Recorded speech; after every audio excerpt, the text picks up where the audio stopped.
Charlotte from Gamercast. This is Catherine, she's totally unimpressed. Okay, so this is a pickups video from, we went to E3 recently, very luckily, for Gamercast, for the website, not for our YouTube channel. So if you don't check out the website, you should, because we've got loads of previews from E3. And we had the pleasure of going to Los Angeles, and we couldn't help ourselves from stopping in a Gamestop. We had to find one first, though. Yeah, it wasn't too bad. It wasn't too far away. So if any of you shop at the Wilshire Gamestop, that's where we went in Los Angeles. Is that where it was? Yeah, Wilshire. I was trying to figure out where it was, but I couldn't remember. And then stopped in Denny's and had some food. So that was cool. Well, you talk about GameStop, and then your first thing. Okay, on the well, the list first was thing from that I actually Heathrow. got was from Heathrow Airport, because they've got a HMV there. So I picked up Truth or Lies. Mainly because it's an easy. This is game. an easy 1000G, and it cost me like £2. £2. So I couldn't say no, unfortunately. Easy Did G. you get anything from the airport? You didn't, did you? Mm-mm. No. So I mean, we had a great time in America, and E3 was awesome, and we're just gonna make you jealous. Be jealous. So yeah, in the GameStop we had a look around, because the thing is, of course, is that there's a lot of games that come out in America that don't come out over here. We couldn't remember any of those at the time while we were in there, and we couldn't think of any games that we were actually looking for. Although I did find one that I remembered that I wanted. But so after just having a bit of a browse, it was really cool because I picked up Shadow of Destiny, or Shadow of Memories on the PSP, because of course this didn't come out in the UK on the PSP, it only came out on the PS2. But it's an amazing game, and if you love games, then you should play Shadow of Memories, Shadow of Destiny. And that was only $5, which is dead cheap. That's like £3. No instruction book. No instruction book. However, there was another one on the shelf, and had we known that in America they leave the instruction books in the packets, we would have gone and had a look and seen if that one had it in there. And then I also got a copy of Beatmania on the PS2, because over in the UK the only Beatmania game that came out was the one on the PS1, which you got the deck with. And of course, Beatmania is a like a DJ series made. It's part of the Beatmania series by Konami, and it didn't really hit it over here, but they kept releasing them in America. Yeah. And that was quite cool because that was pretty cheap as well. And then one game that I remembered that I really wanted, that only came out in America, is Rock of the Dead. Now, if you're not familiar with this, it's basically like what's it called? Like Typing of the Dead, if you've ever played that. So you're basically using a guitar, like Guitar Hero guitar or a Rock Band guitar, and actually you're using a drum kit as well. So either World Tour or Rock Band, and zombies come up to you, and then they have a series of buttons on their, like, showing, like, in front of them. You have to press those buttons on your guitar, and it will kill the zombie. And I found out about this a while ago, and I don't think it came out in America too long ago. Unfortunately, it's region locked, though, so I won't be able to play it until I actually get an American 360. But I had to buy it, and I think it was on sale for $10. So it was like a new game, and it would have been $30 otherwise. So I thought that was really cool. But that was all the games I got. Yep. Catherine got a whole pile of games. Actually, it doesn't look like a big pile anymore. I didn't get a huge pile of games. So I picked up things that generally aren't out in the UK. So I got a copy of Harvey Birdman, which is not out in the UK, just because it's like Ace Attorney really, but they put Adult Swim Harvey Birdman in it instead. Well, that's the thing, Adult Swim isn't really over here, is it? No, not really. Yeah, so I picked up that. That was like, I think it was $12 or something like that. I then picked up a little game called Graffiti Kingdom, which looks really cute. Someone I spoke to thought they'd heard of it before, and it was supposed to be really good. It was only $5.99. It's like a little RPG. I love that there's a bub on the back, because it is Taito. Sadly, it didn't have the instruction book. It was their only copy of it. Weirdly enough, it's got all these inlays behind this one. So I now have an inlay for Monster Jam, Cabela's Outdoor Adventures, and Tekken 4. I don't know why they were behind it. I don't know. I only noticed it I think I was packing my suitcase up and getting my games, like, into my suitcase. And then I was like, this inlay's really, really thick. And I had to look behind it. I was like, oh, that's why. Yeah, so I got that. It was nice and cheap though. Then I picked up a game which sadly didn't have a box. They seem to do a lot of that. Games not having boxes in America. You get a lot less of it over here. But it was one game that has taken absolutely forever to try and come out over here and still is not out. And that is Dementium 2. So it had the instruction book and everything.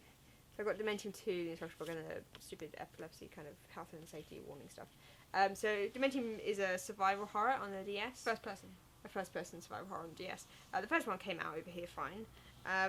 But I guess they've had some kind of publishing problems with South Peak and the UK. So it was supposed to come out like this March or last year, or it's supposed to have been coming out for ages, and it just keeps getting put back. And I saw it when I was in Munich not that long ago, and I was like, what, they've got it over there, but we don't have it. So I thought, well, I think it was $7.99 or something like that. So I thought it wasn't too bad. And if it ever comes out over here, I'll just buy it again. But at least I can play it for now like this. Then I also picked up 2 more DS games. One of which isn't out here yet, which is, although there's stupid things in the way, 999, which is 9 hours, 9 persons, 9 doors. Which is a, like a little adventure game. So I thought I'd get that, and someone asked me to get it. It's actually by Chunsoft, who did Imabi Kisu. I'm pretty sure that's Chunsoft. Are you sure? I think. Or is it not? Maybe it's I not. thought that was from. No, it's not from. Oh. I don't think it's from. Maybe it is. Maybe it's Chunsoft, maybe it's from. I don't know. But yes, this isn't out in the UK, so I picked it up and someone else wants it, so I might play it and then give it to them, or I don't know. But so I picked that up. That was more, like the more expensive. That was like $30 or something like that. But it's still only like £20. Yeah. Which is cheaper than we have to pay for. And then I'll do my other thing last. But as I was about to leave after buying more stuff, because I bought one set of stuff and then found even more stuff that I wanted, so then I queued up again and I was like, oh, can I buy this stuff too? I saw this behind their till, which Shimigami Tensei Strange Journey,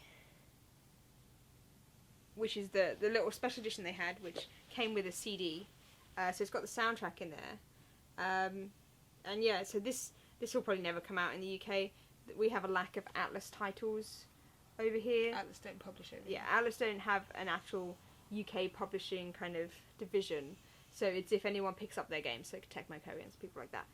So I thought I'd pick this up, and it was only $15, and it hasn't even been opened, and apparently it was pre-owned.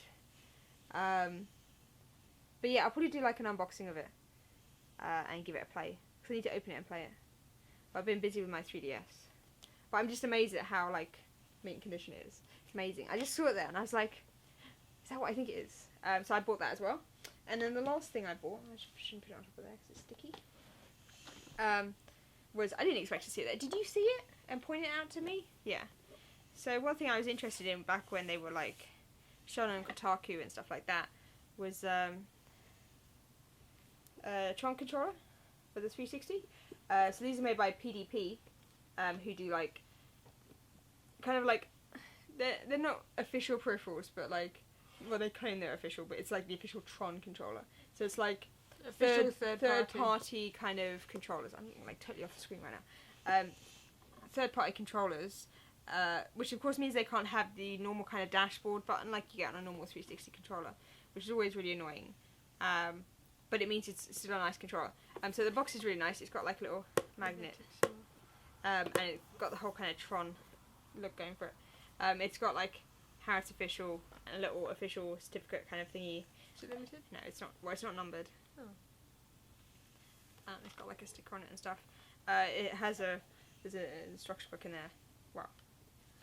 Is it an instruction book? I know it was in French as well on the other side. Yeah, it's an instruction book. How to plug in a controller. How to use a controller. These are the buttons. Put your hands on the now controller. Now you're ready to play. Okay, and then inside that box it came inside this, although I can't get it to go back in properly. So just imagine that in there. Well, I could put it in there, just I can't shut the box. So yeah, so it came inside this little bit now. That slides off. Then it's in a little thing which I've sadly cracked. If you can even see that, yeah, there you go. Trying to get the controller out because it was such a faff getting it out. Now I'm gonna. There you go. That's why it cracked, because it tries to pull it one way and then pulls it the other way. So it's quite a little controller. It feels nice. Have you held it? It's Feels rubbery. quite nice. It's rubbery. So Oh wow, that is a shit. No man, look at that. It's What? not even scented. It looks horrible. I hate that. What do you mean? Oh, they've even got to do that thing with the button number Well, yeah, things as well, where you split them up so it doesn't look like. Well, the no same one's thing. allowed the same stuff. Everything's different. First party is ridiculous. So I've brought. It's got a huge wire, by the way, because it's a wired controller. Because it lights up. I should probably plug it into a thing and show it, shouldn't I? You get to turn on the 360. If I just undo my little wire clasps, there's that. You can't see my bum, can you? No, I can't see. Cool. So here is your average 360 controller. Here's a nice Tron controller. How cool is that? It's pretty cool. So I would have also liked the program. Is it the program? Which are the users? These are the users, aren't they? That's Tron. Well, fine. Orange is a program. Yeah. Orange. So there was the program Orange one, or there was I thought that was the blue PS3 Tron. version. Do they do them both? Oh look, it is numbered. Oh, it is numbered. Yeah, they did both for 360 okay. and PS3. Though, on which is the more limited, the blue Tron or the orange programs. There's a fair difference in size. You might not be able to notice it from here, but when you hold it, you can really feel a difference. Sadly, as we were discussing, it's got the like dashboard buttons that It's like a aren't sticker the same, almost. and yeah, it's like a sticker, like Guitar Hero controllers and stuff like that. The buttons aren't the same kind of buttons.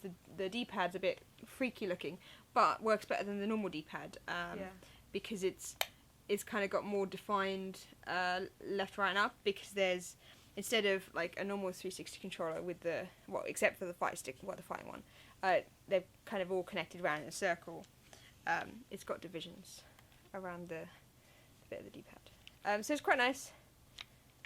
I don't know. The sticks are alright. What the trigger's like. They're quite noisy.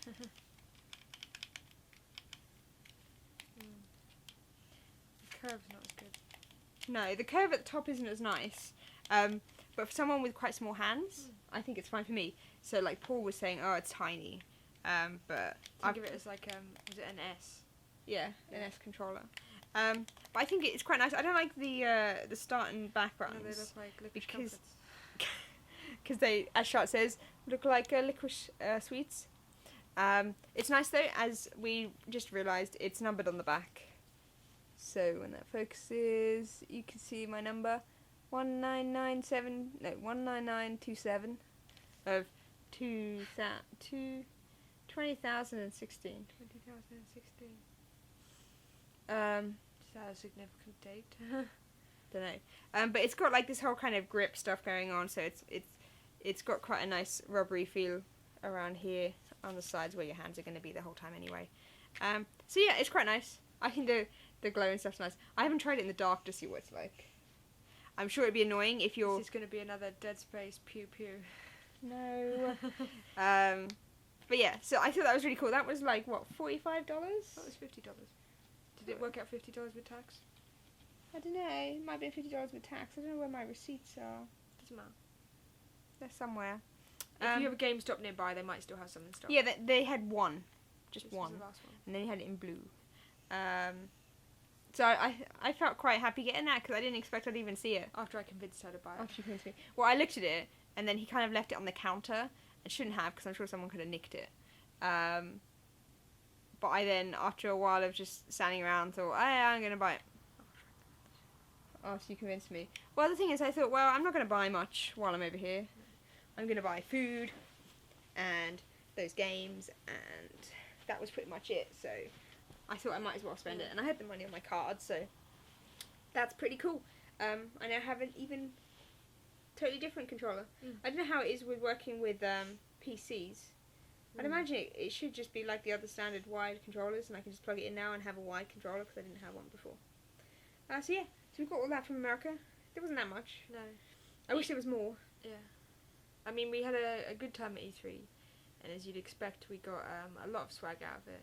So we're not going to show you all the little things that we got because we didn't get anything totally amazing, but we're going to have a competition because we've hit 1,000 subscribers a few weeks back, and people can win some exclusive E3 swag that we picked up.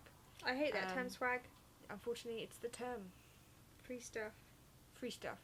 Just like this t-shirt. How amazing is this t-shirt? See? Son of the Devil. This is for Lucius, which is a new PC game. You should check it out. We did a preview of it on our website, which is very good. It's a good preview. It's an adventure game, if you like adventure games. It's like Hitman, if you like Hitman, but in an adventure game sense. But yeah, so keep your eyes peeled for this competition because there is some cool stuff to win for three lucky winners. 3 lucky winners. So we'll see you very soon. Cool. Bye.